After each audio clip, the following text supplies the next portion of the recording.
Now, listen, you guys, the arrogant Tay is being accused of doing voodoo, and we're going to be talking about Saweetie and this new man that she is allegedly dating.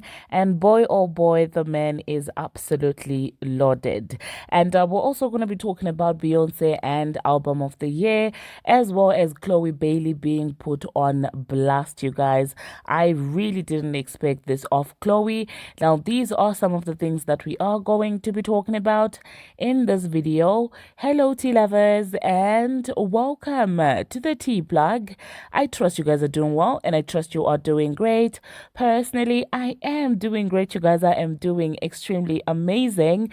And without further ado, let us dive straight into today's tea. So, first of all, let us talk about this entire Saweetie situation.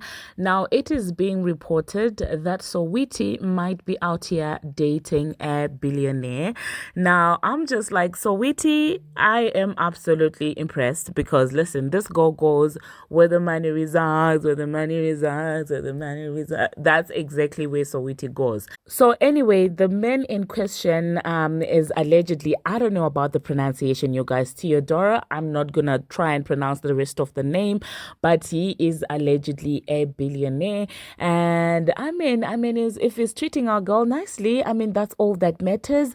Allegedly, this man has also dated Portia, Eve, and the like. And yeah, I don't know why those women left him, but whatever the reason is, I do hope that Saweetie remains street smart and knows how to go about it. I'm not mad at her for going out here in Africa and having a very dirty December and enjoying it, okay? So yeah, let me know, you guys, in the comment section what you think about Saweetie and the alleged new boo. I do know that people like to say that, oh my God, she fumbled Quavo. Oh my goodness, she's never gonna get another man. And when the rumor was made about Lil Baby and Saweetie, some people try to play it off as Lil Baby is way better than Saweetie, which I just didn't appreciate, okay? I didn't like it. Like, you guys were making it seem like Lil Baby is too good for Saweetie. And I'm like, are you serious right now?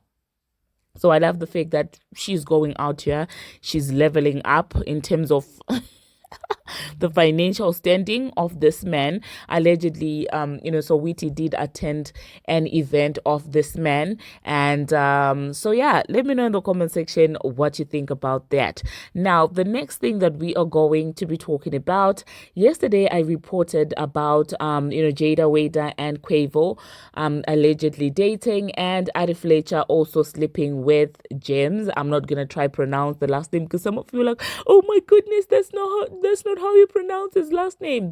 That man, okay, the athlete. But anyway, so in that audio, you guys, I actually did insert a snippet of the audio of the people that were alleging that all of this happened, and I happened to miss the part where in that audio they spoke about arrogant hair and Addie Fletcher doing voodoo, and that the whole friend group do voodoo on each other. I honestly, genuinely just didn't pay attention, or I probably just heard it and I was just like, I didn't pay enough attention until some of you came to my inbox on Instagram and you were like, well, did you catch the part in the audio where they were talking about the voodoo? And did you notice that, the girls also mentioned, arrogant hair? And you do know that arrogant hair is Nicki Minaj's hairstylist. I don't know if, they're friends, but they are pretty close in as far as the work relationship is actually concerned. So yeah, I did go back and I listened to the audio, and lo and behold, indeed, these girls are accusing Addie Fletcher and arrogant hair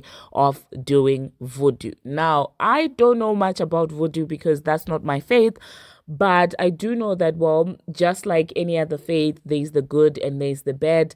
And I don't know which side of voodoo they are on. I don't know if they're out there hexing innocent people, or I don't know if they're doing voodoo for their own stuff.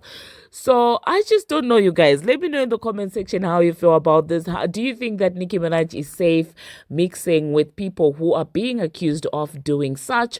Or are you just like, listen, nobody said that those people are randomly placing, hexes on people and stuff like that. So yeah, it's pretty interesting, you guys. It's absolutely interesting. And some of these people were also pointing out in my inbox that, well, they seem to be not as close with Nicki Minaj as they used to. When JT kind of removed herself, or when they kind of distanced, themselves from each other with Nicki Minaj, Arrogant Tae seemingly decided to go with JT. So people were like, well, at the end of the day, they're not even that close. It's been a very long time since Tae last did Nicki Minaj's hair. And some of you were even pointing out the tour. But the tour, I do believe on this channel, I spoke about it when I said that, well, allegedly Arrogant Tae doesn't really, travel to do hair like for that long period of time. I do believe because, well, of clients, and allegedly he's got some sort of phobia, I guess, when it comes to traveling like that. So I don't know if all of this is related, if I'm gonna be honest. But anyway, I would like to know your opinion. Let me know what you think about that. Ari and Dream Dog fell out because they both was James Harden. Okay? Clock it. Oh, that's why Tay and that's why they bond ain't really close. Yes. Yes. Hey, Ari, all them do voodoo, and they go to the same voodoo doctor. And when they get mad at each other, they be making the voodoo doctor put voodoo on each other. Clock it. Lord. They do. Quavo, Snobby. The next thing that we are going to be talking about, we're going to be talking about the scammers. It is actually being reported, or well, it is being predicted actually, that Beyonce might actually be winning Album of the Year at this year's Grammys. And that is because of her album Cowboy Carter. And this is according to chart data. Now, I will say this, you guys, I will definitely say this. Do I think that Cowboy Carter is the one that has to win Beyonce Album of the Year? I really don't think so. I do feel like she has incredible bodies of work that way more deserving of earning Album of the Year at the Grammys than Cowboy Carter. But I mean, if Jay-Z has done enough pandering behind the scenes, I'm pretty sure that, well, she will be able to scoop that. And it's only sad that she's got to cross over to another genre just for her to be appreciated as a creative. Now, I do not know for the first time if she is going to be able to beat, Taylor Swift in this category. Let me know in the comment section what you think about all of that. And do you think that of all Beyonce's bodies of work, Cowboy Carter is the one that, should be winning her a Grammy? But then again, it is the scammers, okay? It's merely based on political facts, okay? How good is your husband with the board? How much of pandering have you done? How many favors has your husband given in the past year? Clearly, this is what this is about. Because if it wasn't about that, I do believe that she has several bodies of work that were Grammy Album of the Year worthy that she didn't get an appreciation for. But then again, with the lingering lawsuit of her husband and all of these things that are going on, I do know that people, especially in those spaces, don't like to associate with mess, okay? So that could also have an impact on her winning. Unfortunately, that's how the Grammys are. Like, more than your talent, like I said, it's more political. So if they do feel like, well, that man is on his way out like the diddler, they may decide to say, listen, we don't owe him any favor after all. We don't have to give him any favor after all. The next thing that we are going to be talking about, we're going to talk about Wendy Williams. Charlemagne is coming through and letting us know that, well, over the holidays, he managed to have a conversation with Wendy Williams over the phone. And according to what he is saying, well, Wendy really is recovering and she is in a better state. And according to Charlemagne, he doesn't feel like, well, she is incapacitated as they try to make it sound. In Charlemagne's words, she is fit enough. If she wanted to do radio, she would definitely do it even the following morning. So let me know in the comment section, you guys, what you think about that. They did also talk about the podcast. Would you guys be here for a Wendy Williams podcast? Like, no lies told, there are times when I was like, Wendy, okay, when she did things that I was like, okay, or when she said things that I didn't agree with, especially when it comes to people that I personally support. But we cannot erase her impact on the celebrity gossip culture and stuff like that. She is an icon in her own right, and for that reason I will give her the respect that she deserves. And I personally would be here for a Wendy Williams podcast where she would do the whole topics in the form of sort of like a podcast, I would be definitely here for it, because I do believe that nobody serves it like Wendy. But anyway, let me know in the comment section what you think about that, and let me just insert what Charlemagne the God had to say about that. Holidays. He did. Yeah. What happened?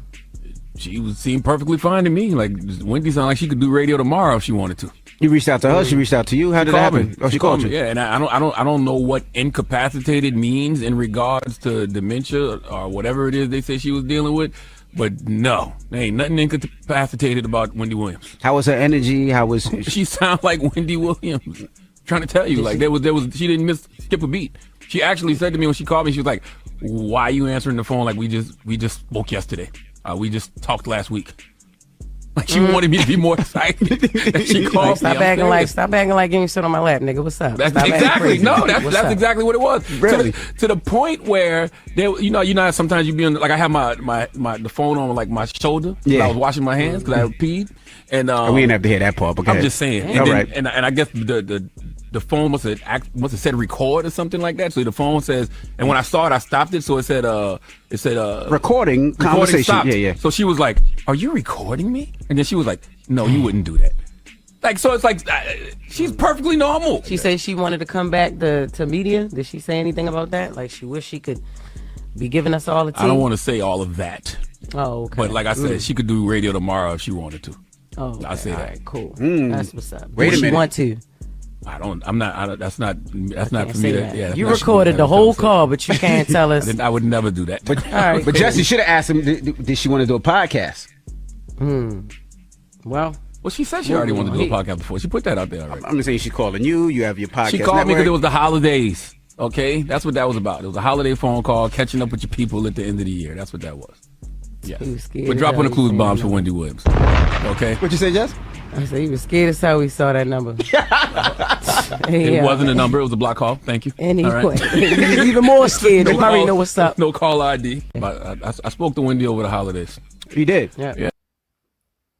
Well, there you heard that, you guys. Now, the next thing that we are going to be talking about, we're going to talk about this entire situation with Chloe Bailey. Now, it seems like Chloe is being accused of using other people's work and refusing to compensate them. And this entire situation is being brought forward by Tiffany Red. For those of you who do not know, she is a writer who I believe also is now an activist for writers, and she has gotten into it with a lot of people. I do believe at some point on this channel, I spoke about how she was coming for Beyonce. She does this a lot of times, and it seems like this time she is going at Chloe Bailey, because allegedly Chloe Bailey's lawyer is trying to say that, well, Chloe doesn't have to give compensation to a writer who worked on a song that Chloe was on. So yeah, it's a mess, you guys. And yeah, let me know in the comment section after you hear all this woman had to say. Do you think that Chloe is in the wrong in here, or do you think that, well, Tiffany is doing too much? What exactly do you think about that? And do you think that this is something that is within Chloe's control, or this is something that is beyond her control personally? So let me insert what Tiffany had to say, and let me know if you think she has a case, okay? Thank you very much for making it this far. If you have not already, what are you waiting for? Smash that subscribe button and do turn on. My heart is racing.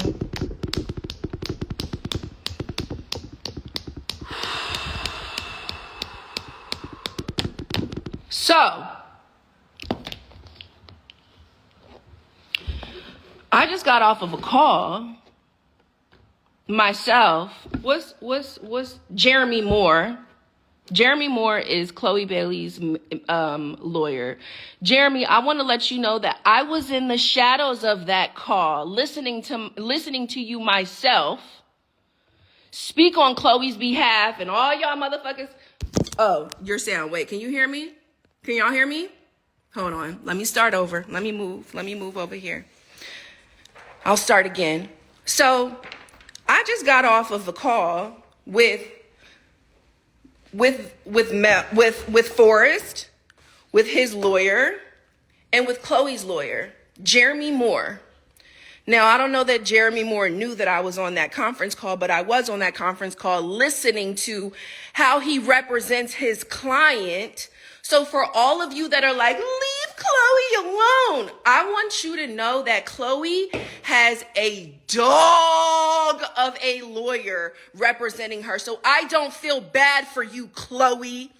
He works for you, and I know that you are paying the tab for your lawyer to get on that fucking phone and treat the writer and his lawyer the way that he just treated them. First of all, that man said to Forrest that he didn't need his consent to release his records.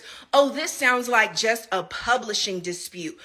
He can't even believe that he's demanding points and a fee. I don't need you to consent to release your song. Word? Really? So y'all want to make it seem like Chloe Bailey is a artist she's a creative and she cares about creatives. Well, she don't have a team that care about creatives. Her fucking lawyer, I don't need your consent. It was like he just got on the phone to what's the word?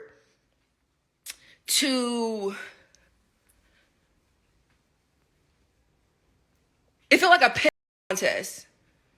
I'm not going to say what I really want to say because it's vulgar, but you know what I want to say. Piss contest. So bad. First of all, let's get into the tea. I'm going to show y'all a picture of Chloe and Forrest in a second because actually she knows him. She's known him since 2020. I've seen the text chain to prove it. I have a photo of her and him in my phone. So it's giving, oh, she didn't know. Get the fuck out of here. 1, 2, Bongo and Forrest did a pack of records together. 19 songs was the pack. It was 19 songs. 2 out of those 3 songs, Forrest wrote by himself for another artist. Heard the demo. By the way, shit.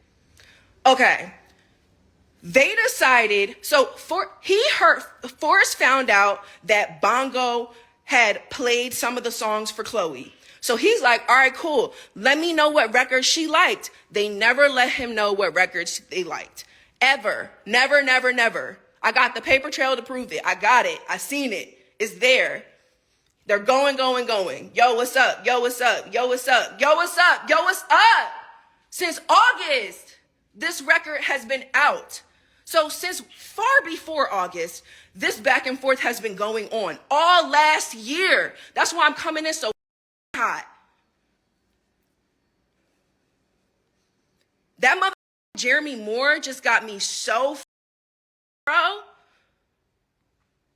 It's giving, well then see you in court. Since you said that you don't need our consent to release what's ours, see you in court. And this is that got me, oh my God, this shit can make me cry. This is why I go so far. Because the people in the shadows, this is who they really are. I was just on the phone with somebody who doesn't believe we deserve any of the things that we're fighting for. Any of it. And he's working overtime to make sure we don't get it. Wake the up. These artists are in on the That's who they're hiring. They're hiring somebody to treat you like that. Jeremy Moore. Yes, Cass. Shaking my head. Absolutely. I don't feel bad for Chloe. It's on now. I don't give a fuck. He don't give a fuck. I don't gotta consent. We don't gotta give you nothing. Oh, so you think that you could just take something that I made and do whatever you want with it? Bet. But I don't want to hear this process about how Tiffany's showing up on this internet no more. I got all the cuss words. I got all the smoke. I got all the passion. I got all the energy. I don't give a yeah.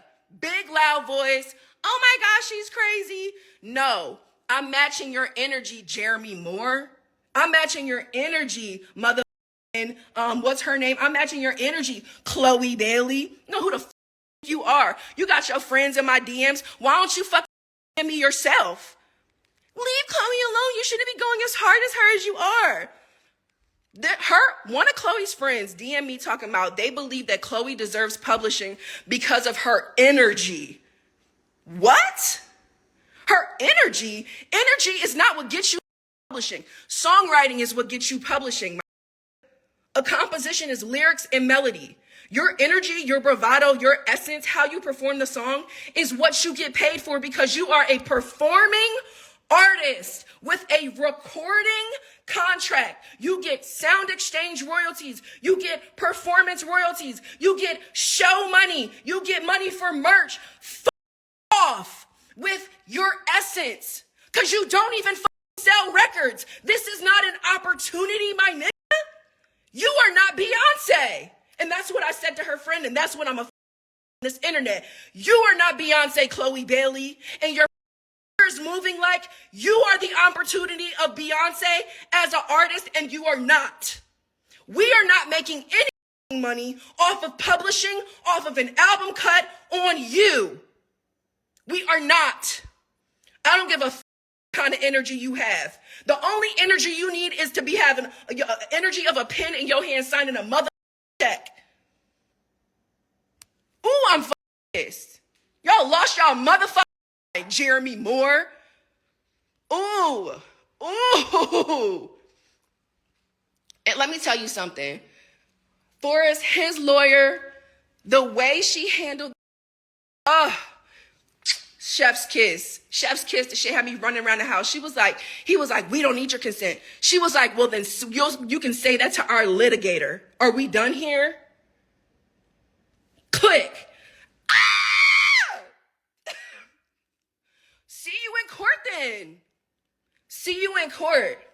Since you think that you don't need the consent of a songwriter, since you think that you don't need the consent of the owner of a work, also, the reason why my argument is what this is because Jeremy Moore is going to try to argue the first use law, which says, or I don't know if it's a law, first use, whatever he's going to try to argue first use, and it says that you only need one copyright owner to release a work. But here's my counter argument. The U.S. government classifies songwriters as independent contractors, which means we are the boss of our work, which means we make the rules. So you can do what you want with your first use with the copyright, bro. But what you can't do is not negotiate with an independent contractor on their compensation for their labor and for their intellectual property.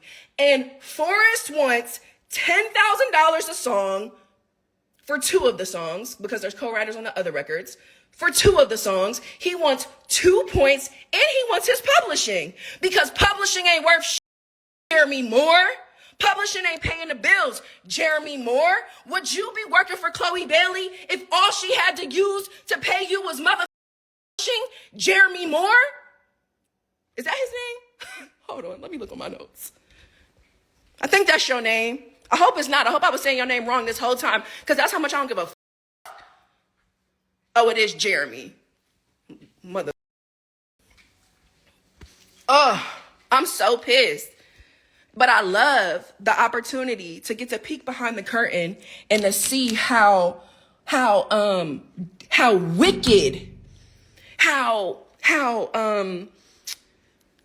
it's like this is some oppression.